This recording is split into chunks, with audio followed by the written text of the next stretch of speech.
Hello hello everyone. तो अभी हम इस क्वेश्चन को देख लेते हैं। इसमें दिया है the spring of constant k equal to 50 newton पर metre is unstretched when the slider of mass m 2 kg passes through point b। ये भी हम पॉइंट b से पास करेगा तो ये अनस्ट्रेच्ड हो जाएगा। ठीक है। The slider is released from rest in position a. There is a friction between slider and guide whose work done from A to B is minus 11 joules and from B to C is minus 4 joules. Guide of radius R is equal to 3 meters. The whole system is in vertical plane. Question है, if the speed of slider at position B and C are VB and VC respectively, then and if the normal force at position B and C are NB and NC respectively, then ठीक है। तो इसको कैसे करेंगे, यहाँ पर मैं इसको सॉल्यूशन लिख लेता हूँ। सॉल्यूशन ठीक है। देखो, अप्लाइंग वर्क एनर्जी थ्योरम। ठीक है, वर्क एनर्जी थ्योरम को हम इसमें अप्लाई करेंगे। ठीक है, तो यहाँ देखो, यहाँ से और यहाँ तक आ रहा है बी तक। ठीक है, यहाँ से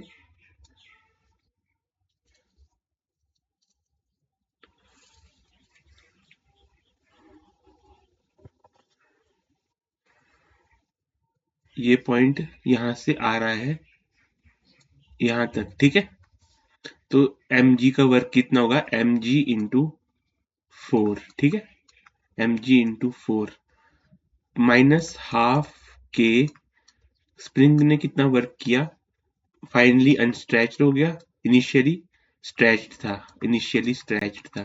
ठीक है, इतना वर्क किया स्प्रिंग ने। ठीक है, और plus work done by gravity plus work done by spring force plus work done by friction is equal to change in kinetic energy.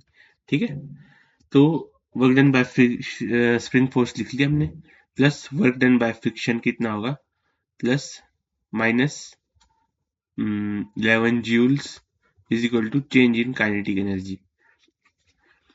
ठीक है, चेंज इन काइनेटिक एनर्जी कितनी है, half M V B square minus half M V A square.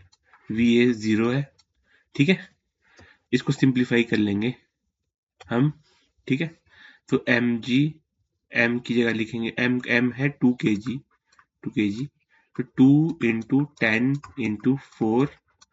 ठीक है, plus इसको half के x के आई square लिखते, हाफ के एक्स आई कितना है, एक्स आई है, एक्स आई यहां से हम निकालेंगे, ये आर है। ठीक है, ये 4 है। ठीक है, ये आर है 3 मीटर 4 मीटर, और हम एक्स आई निकालेंगे। ठीक है, एक्स आई इसकी लेंथ निकालेंगे, 4 4 16 3 0 9, तो ये निकलेगा 5 मीटर। ठीक है, तो 5 में से 5 माइनस 3 इक्वल टू 2 मीटर। ठीक है, ये अनस्ट्रेच पोजीशन पे 3 मीटर है और स्ट्रेच पोजीशन पे 5 मीटर है, तो कितना खींचा होगा स्प्रिंग, 2 मीटर। ठीक है, 2 मीटर। आई होप आपको समझ में आया होगा। ठीक है, तो 2 का square minus 11 is equal to half M V B square. ठीक है, इसको सिंप्लीफाई कर लेंगे तो यहां से निकल के आएगा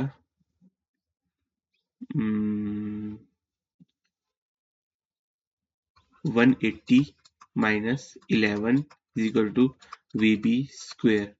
वीबी की वैल्यू आ गई 13 मीटर पर सेकेंड। ठीक है, वीबी की वैल्यू आ गई 13 मीटर पर सेकेंड।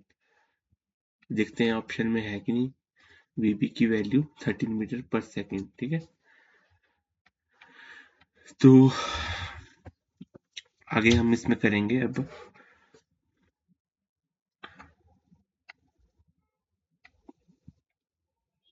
बी से सी के लिए कितना है, बी से सी के लिए,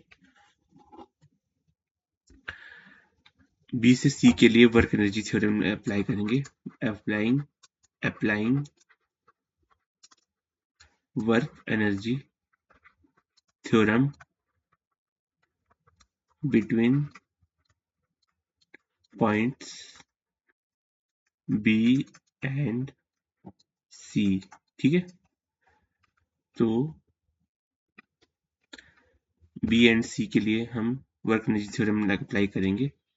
तो ऐसा कुछ है स्लाइडर, इसकी बी पॉइंट, ये सी पॉइंट। ठीक है, यहाँ से यहाँ तक हमारे को 3 मीटर है, ये 3 metre, R equal to 3 metre. ठीक है, तो M G H minus work done by friction force कितना है, 4 equal to change in kinetic energy half M V C square minus half M V B square. ठीक है, तो M जी कितना है, एम है 2g10, एच है 3, minus 4 equal to half 2 V C square minus half 2 V B कितना निकला था, 13 का स्क्वायर। ठीक है, इसको सॉल्व करेंगे तो 56 plus 13 square two V C square, V C is equal to 15 metre per second. V C आ गया हमारे पास 15 metre per second, V C की वैल्यू आ गई 15 metre per second. V B और वी सी निकल गए हमारे पास। अब नॉर्मल फोर्स निकालना रहता है हमारे को इसमें। ठीक है, अब हमारे पास स्लाइडर कुछ ऐसा है। ठीक है, वी बी यहाँ पर है, यहाँ से स्प्रिंग लगा हुआ था, तो ये यहाँ पर, तो वी बी, तो हमारे पास नॉर्मल रिएक्शन निकालनी है हमारे को बी पॉइंट पे और सी पॉइंट पे नॉर्मल रिएक्शन निकालनी है। तो मैं फोर्स की इक्वेशन लिखूंगा, writing the equation of motion. ठीक है, मोशन की इक्वेशन लिखूंगा। देखो, बी पॉइंट पे सिर्फ सेंट्रीफ्यूगल फोर्स आ रहा होगा, M V B square upon are.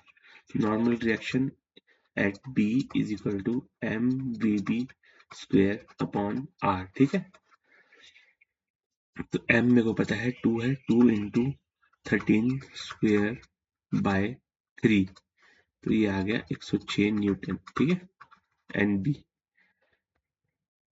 6 Newton, और एन सी देखो, एन सी सबसे लास्ट में क्या लगेगा, नॉर्मल रिएक्शन कुछ आ रहा होगा, एम जी आ रहा होगा, और नीचे को M B B V C square by R. ठीक है, तो एन